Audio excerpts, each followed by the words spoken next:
मंडळी नमस्कार. मी हेमंत बर्वे आणि या माझ्या नव्या कोऱ्या यूट्यूब चॅनलवरती शब्द माझे या नावानं मी आजच लॉन्च करतोय. या चॅनलमध्ये आपल्या सगळ्यांचं मनापासून स्वागत. अनेक सिद्धहस्त लेखकांनी लिहिलेल्या कथा, अनेक सिद्धहस्त कवींनी गीतकारांनी लिहिलेले गीतं, काही काव्य, काही मान्यवरांच्या मुलाखती आणि आपल्या संस्कृतीशी, स्वभाषा, स्वधर्म याच्याशी निगडीत काही विचार मौक्तिक जी आपल्याशी मला शेअर करावीशी वाटतील अशा सगळ्यांसाठी हे चॅनल आहे. गेली अनेक वर्ष अशा प्रकारचा विचार मनात घोळत होता की अशा प्रकारचं चॅनल सुरू करावं, परंतु गेल्या काही दिवसामधल्या माझ्या पत्नीनं हा विषय माझ्याशी लावून धरल्यामुळं आज शेवटी योग आला, मुहूर्त आला आणि हे चॅनल आपल्यासमोर मी सादर करतोय. हे चॅनल आज आपल्यासमोर येत आहे तो योग कसा अद्भुत आहे बघा. गुरुपौर्णिमेचा दिवस आहे आणि माझ्या दृष्टीनं आयुष्यातला एक पुनर्जन्माचा दिवस आहे. कारण बरोबर 2 वर्षांपूर्वी याच दिवशी, खरं तर उद्याच्या दिवशी 22 जुलै या दिवशी माझी बायपास सर्जरी झाली आणि जणू काही मला पुनर्जन्म मिळाला. आणि म्हणून या दोन्ही गोष्टींचा योग साधत आज मी तुमच्या पुढे आलो. गुरुपौर्णिमा. या गुरुपौर्णिमेच्या निमित्तानं अनेक गीतांचे, संगीताचे, अभंगांचे कार्यक्रम आपल्यासमोर सादर होतील. गुरुचा महिमा सांगितला जाईल. तर गुरुचा महिमा मी पुन्हा आपल्यासमोर काही गात नाही, पण मी काय आणि तुम्ही काय, आपल्या सगळ्यांचा अगदी पहिला वहिला गुरु असतो तो म्हणजे आपली आई आणि आपले वडील. आणि म्हणून या आजच्या यूट्यूब चॅनलच्या लॉन्चच्या निमित्तानं आणि गुरुपौर्णिमेच्या निमित्तानं आणि माझा पुनर्जन्म झाल्याच्या स्मृतींच्या निमित्तानं मी माझ्या आईवडिलांची स्मृती तुमच्या पुढ्यात थोडीशी ठेवणार आहे. माझे वडील होते संगीतकार बाळ बर्वे. आठवणीतली गाणी ही रसिकांची परिचित साईट तुम्हाला माहिती असेल.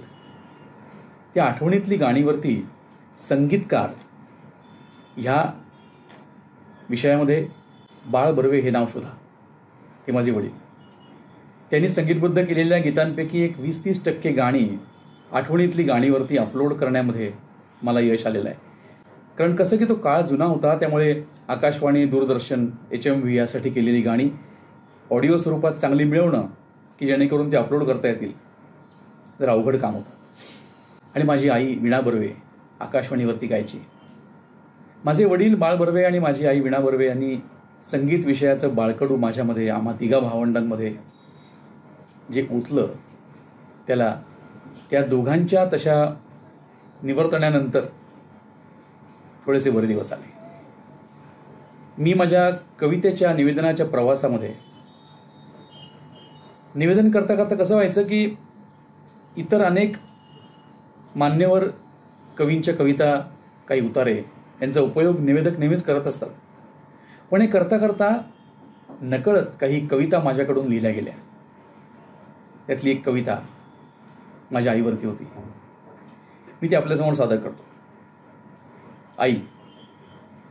दुधावरच्या साईत दूध जसं शांत, दुधावरच्या साईत दूध जसं शांत, तुझ्या प्रेमाच्या उबदार छायेत मीही निवांत. जशी झाडाची सावली देई थंडावा विसावा, तुझ्या प्रेमाचा पदर देई आधार जीवाला.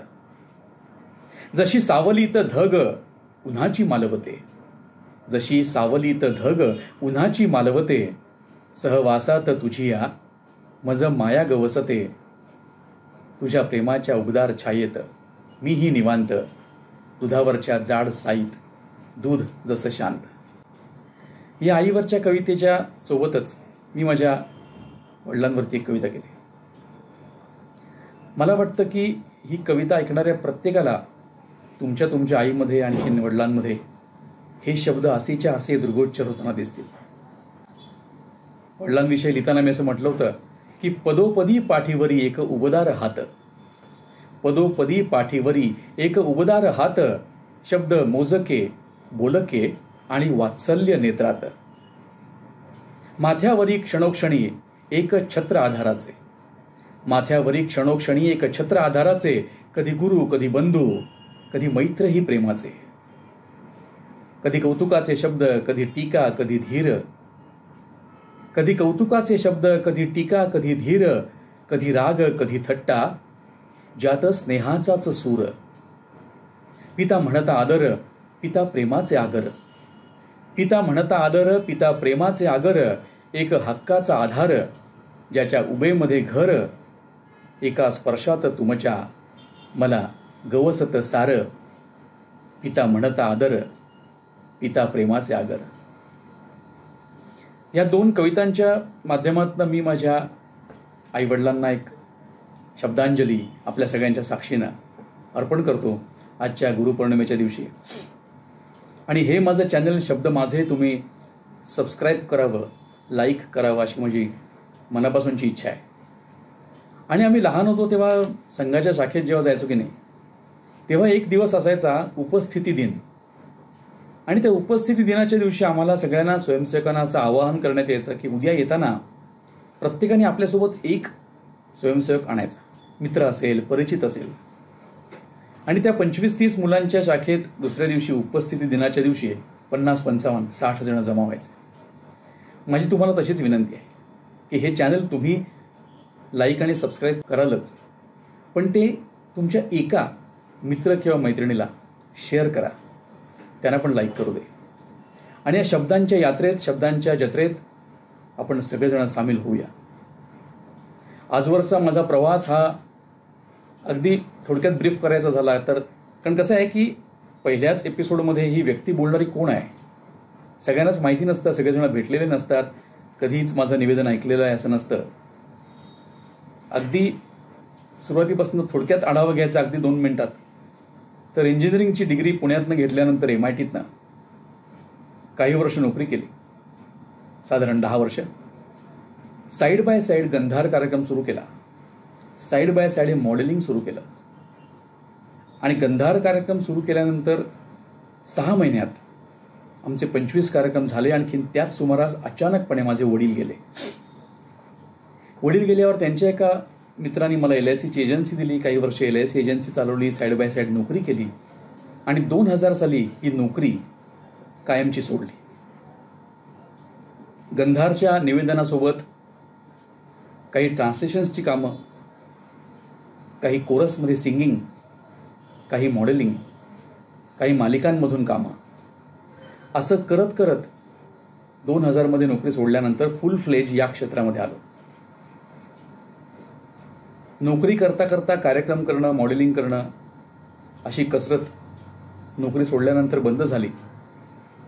त्यातले महत्त्वाचे टप्पे होते 1993 साली आमच्या गंधारचा आम्ही 100वा कार्यक्रम केला. 1995 साली मुंबईतली पहिली दिवाळी पहाट, भावसंगीताची पहिली दिवाळी पहाट मी माझ्या प्रयत्नाने कालनिर्णयसोबत शिवाजी मंदिरला सादर झाली. 1995ची ती पहिली वहिली दिवाळी पहाट होती मुंबईतली. आणि त्याच्यानंतर मग आज तुम्ही पाहता अगदी लोकांच्या घरामध्ये सुद्धा दिवाळी पहाट व्हायला लागली आहेत.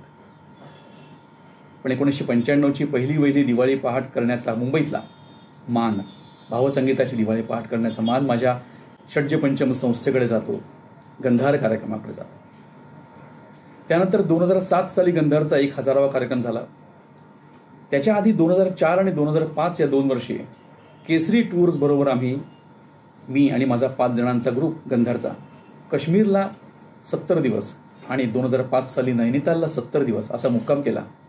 आणि त्या 70 दिवसामध्ये 40-40, 50-50 कार्यक्रम आम्ही केसरीच्या टुरिस्टसाठी केले. कदाचित तुमच्यापैकी कोणी सुद्धा तेव्हा आम्हाला भेटलं असेल. त्याच्यानंतर आजवर अभिनयाचा, मॉडेलिंगचा, निवेदनाचा सिलसिला सुरू आहे. सोबत कविताही मला साथ देतात.